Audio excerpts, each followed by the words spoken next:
بات اس طرح سے چلی کہ نبی علیہ السلام نے سوال پوچھا،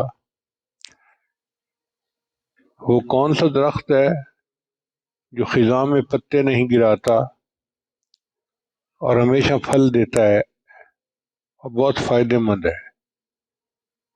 تو صحابہ کرام نے کئی درختوں کے نام لینے شروع کر دیے جو جنگلی درخت تھے۔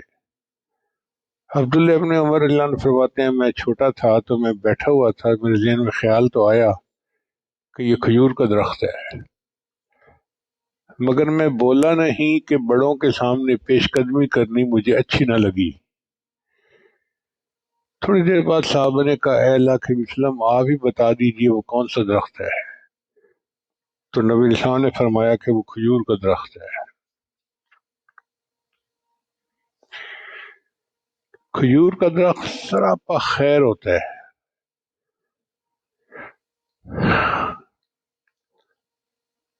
ہر جزو انسان کے لیے فائدہ مند اور نفع مند ہوتا ہے۔ اس کی جڑوں سے رسیاں بنائی جاتی ہیں، اس کے پتوں سے ٹوکریاں، چٹائیاں بنائی جاتی ہیں، اس کی شاخیں جو ہیں وہ چھت کا کام دیتی ہیں، اور اس کا شہتیر جو ہے وہ بھی چھت میں کام آتا ہے۔ پھر اگر کچی کھجور کھائیں تو بھی کھائی جاتی ہے، اور اگر پکی ہوئی کھائیں تو پھر اور بھی بہتر ہے، اور اگر چھوارا بنا لیا جائے تو پھر تو پورا سال کام آتی ہے۔ اور آج کل تو کھجور کے اور بھی کئی پروڈکٹ بن گئے ہیں۔ پانی میں اس کا شربت بنایا جاتا ہے جس کو نبیذ کہتے ہیں، یہ نبی علیہ السلام کی مبارک سنت ہے۔ کھجور سے سرکہ بھی بنایا جاتا ہے، کھجور کا ملک شیک بھی بنایا جاتا ہے۔ آج کل تو مدینہ طیبہ میں کھجور کی گٹھلی نکال کر اس میں بادام ڈال کر دیتے ہیں، کیک بنائے جاتے ہیں، بسکٹ بنائے جاتے ہیں۔ اتنے کھجور کے پروڈکٹ بن گئے ہیں کہ بندہ حیران ہوتا ہے۔ اور عرب لوگ جو کھجور کی گٹھلیاں تھیں وہ اپنے جانوروں کو استعمال کرواتے تھے کوٹ کر، گویا اس کا ایک ایک جزو جو تھا وہ استعمال ہو جاتا ہے۔ یہی مومن کی مثال ہے کہ مومن کی ایک ایک بات خیر کا باعث، اس کے پاس بیٹھیں تو خیر کا باعث، اس سے مشورہ کریں تو خیر کا باعث، اس سے باتیں کریں، اس کے باتیں سنیں تو خیر کا باعث، اکٹھے سفر کریں تو خیر کا باعث۔ مومن اپنے گھر والوں کے لیے خیر کا باعث، پڑوسیوں کے لیے خیر کا باعث، بازار والوں کے لیے خیر کا باعث۔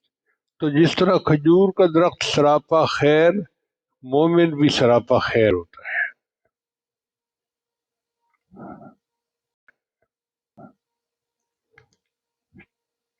چنانچہ حدیث مبارکہ میں ہے کہ مومن کی مثال کھجور کے درخت کی طرح ہے، اگر آپ اس کے قریب بیٹھیں گے تو وہ آپ کو فائدہ پہنچائے گا، اگر کسی معاملے میں اس کے ساتھ شریک ہوں گے تو وہ آپ کو فائدہ پہنچائے گا، اگر آپ اس سے مشورہ کریں گے تو وہ آپ کو فائدہ پہنچائے گا، اگر آپ اس کی ہم نشینی اختیار کریں گے تو وہ آپ کو فائدہ پہنچائے گا، اور اس کے سارے معاملات نفع رسانی پر مبنی ہیں۔ ایسے ہی کھجور کا درخت ہوتا ہے۔ نبی علیہ السلام نے ارشاد فرمایا کہ تم میں سے بہتر وہ ہے جس سے لوگ بھلائی کی امید رکھیں اور اس کے شر سے بے خوف ہوں، یعنی ان کو یہ ڈر نہ ہو کہ یہ ہمیں نقصان پہنچائے گا، ان کو پتہ ہے کہ یہ اچھا بندہ ہے، یہ نقصان نہیں پہنچا سکتا۔ اور بدترین شخص وہ ہے جس سے نیکی کی امید نہ ہو اور اس کے شر سے بھی لوگ محفوظ نہ ہوں۔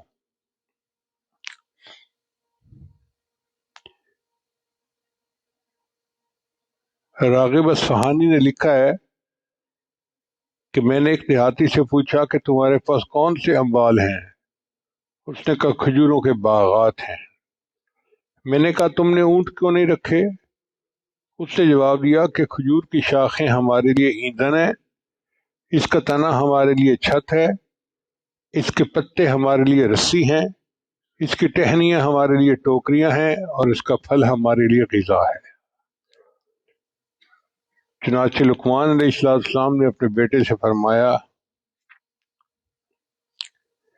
کہ اے بیٹے، ایمان کے بعد سب سے بڑی نعمت یہ ہے کہ آپ اپنے لیے نیک ساتھی تلاش کر لیں، کیونکہ نیک ساتھی کھجور کے درخت کی طرح ہوتا ہے، اگر آپ اس کے سائے میں بیٹھے تو وہ سایہ دے گا، اگر آپ کو جلانے کے لیے لکڑی چاہیے تو وہ ایندھن مہیا کرے گا، اور اگر آپ اس کا پھل کھائیں گے تو اسے عمدہ پائیں گے۔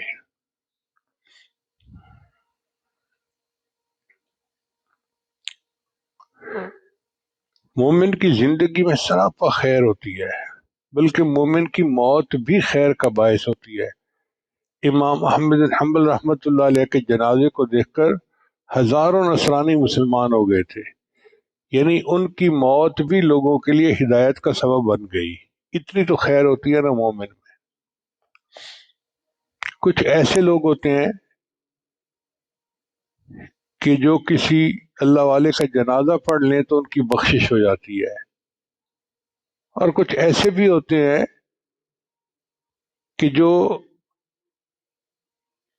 جنازہ پڑھتے ہیں تو میت کی بخشش ہو جاتی ہے، اپنا اپنا درجہ ہوتا ہے۔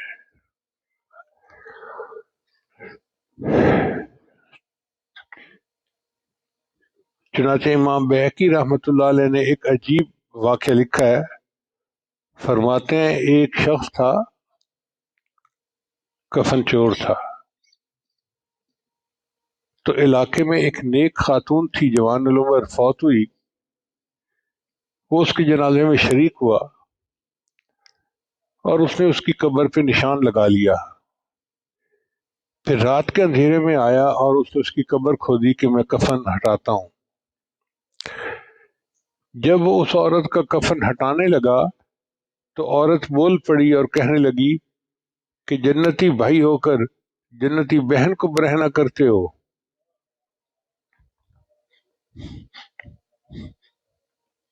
تو وہ گھبرا گیا۔ اس نے کہا تو جنتی ہے کہ تو نیک عورت ہے، پاک دامن عورت ہے، میں کہاں سے جنتی بن گیا؟